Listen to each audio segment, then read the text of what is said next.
In a bustling boardroom filled with tension, whispers of discontent echo among the executives. They exchange wary glances, sensing an unspoken truth hanging in the air. Lisa, the COO, musters the courage to speak, her voice steady yet firm. We need to address the fact that our growth has stagnated while we're still celebrating the previous round of funding. The others nod in agreement, their collective frustration palpable as they brace for the inevitable pushback from their founder. James, our CEO, leans back in his chair, arms crossed defensively, a familiar expression of disbelief washing over his face. "You all are missing the bigger picture," he retorts, trying to assert authority as the room's atmosphere grows charged. "We've secured funding and the vision remains intact. Change is unnecessary."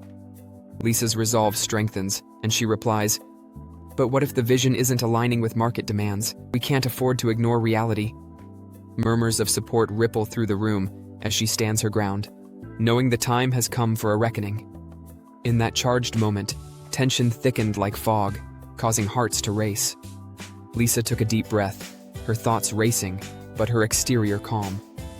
"We've all seen the signs," she implored, her gaze sweeping across her colleagues who shared her concerns. "The market is shifting, and we risk being left behind if we don't adapt our strategy."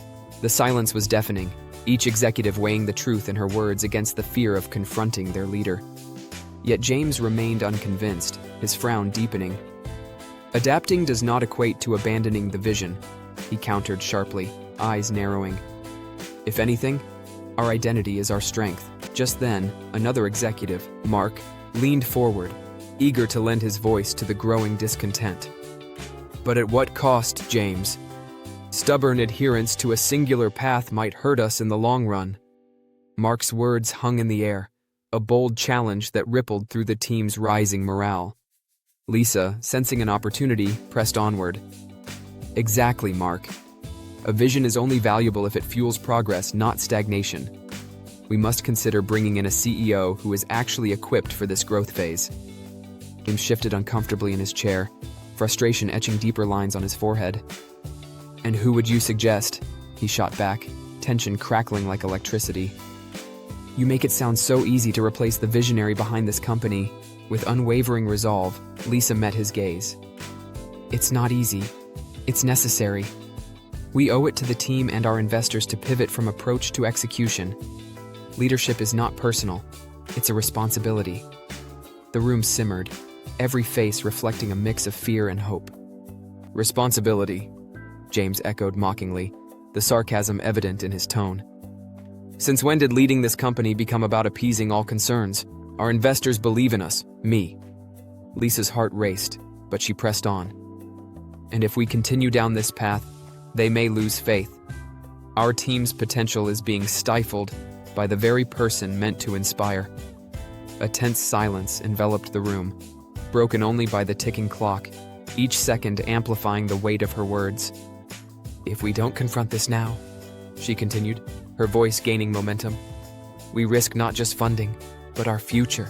James shifted in his seat, the defensiveness faltering for a fleeting moment as he considered her determination. "So, you're suggesting we let someone else dictate our direction?" he challenged, though a flicker of doubt betrayed his bravado. "No, James," Mark interjected. "We're suggesting that leadership evolves, that you recognize when it's time to adapt. You've done tremendous work getting us here, but we can't be afraid of evolution." The collective breath of the room changed, tension thickening, yet revealing newfound solidarity among the executives. And if only for today, the flicker of change ignited an uncertain hope. "Evolution requires embracing discomfort," Lisa persisted, her voice steady, eyes unwavering. "We must prioritize what's best for the company over personal attachment to the role.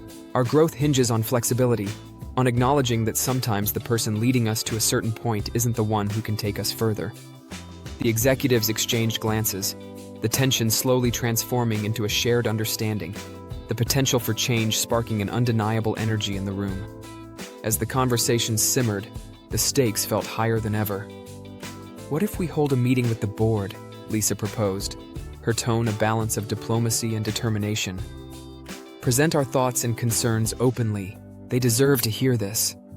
The room buzzed with murmurs of agreement, a collective realization settling in. It was time to face the truth together.